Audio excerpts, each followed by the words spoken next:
ইয়াতে এই P R T এটা ত্ৰিভুজ হয়নে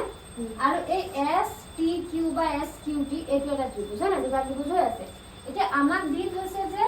এই এংগলটোৰ মান এই এংগলটোৰ মান আৰু এই এংগলটোৰ মান দি থৈছে আমাক কৈছে যে তোমালোকে কি উলিওৱা বুলি কৈছে এস কিউ টি মানে এই কোণটোৰ মান উলিয়াব কৈছে আমাক ঠিক আছে এই কোণটোৰ মানটো উলিয়াব দিছে এতিয়া চোৱা যদি মই এই কোণটো উলিয়াই ল'ব পাৰো কেনেবাকে তেতিয়া আমি এই দুটা প্লাস কৰি এইটো মানটো 180 পৰা মাইনাস কৰিলে ওলাই যাব সে এই কোণটো মই কেনেকৈ ওলাম এইটোৰ পৰা ওলাম কেনেকৈ উলিয়াম এই কোণটো যদি মই উলিয়াই ল'ব পাৰো তেতিয়া এই কোণটো ওলাই যাব ঠিক আছে সব প্ৰথমে এইটো কোণ উলিয়াম মানে ত্ৰিভুজ কি লিখিম ত্ৰিভুজ পি আৰ টিৰ পৰা পাও কেনেকৈ লিখিম ঠিক আছে ত্ৰিভুজ কি লিখিম পি আৰ টিৰ পৰা পাও কি হ'ব angle P R T plus angle R P T plus angle P T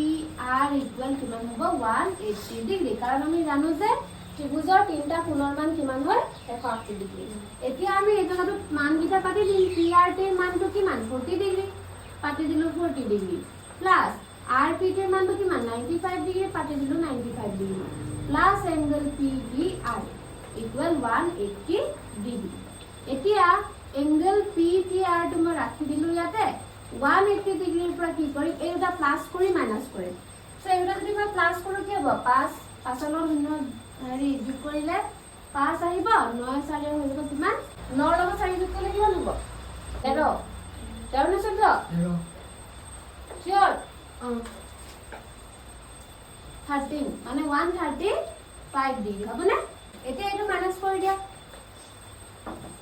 angle P T R equal কিমান হৈ যাব 10 পৰা 5 গলে থাকিব 5 7 পৰা 3 গলে থাকিব 4 45 ডিগ্ৰী আমি পি টি আৰ ৰ মানটো পাই গলো 45 ডিগ্ৰী মানে এই মানটো পাই গলো এতিয়া চোৱা এই এঙ্গেলটো আৰু এই এঙ্গেলটো সমান হ'ব কেলে হ'ব মই কৈছো দুটা ক্ৰস থাকে এটা কোণ সমান হৈ গলে বিপৰীত কোণ হয় দুটা বুজি পালা সো আমি লিখিব পাৰো এতেকে angle S T Q equal কিমান হ'ব 45 ডিগ্ৰী কাৰণ কেলে যেহেতু বিপৰীত কোণ লিখি দিব লাগিব কিহৰ কাৰণে হৈছে বিপৰীত কোণ হৈ গ'ল এতিয়া আমি এই কোণটো যদি পাই গলো তাৰ মানে আমি এটা প্লাস কৰি তুলাই দিব পাৰিম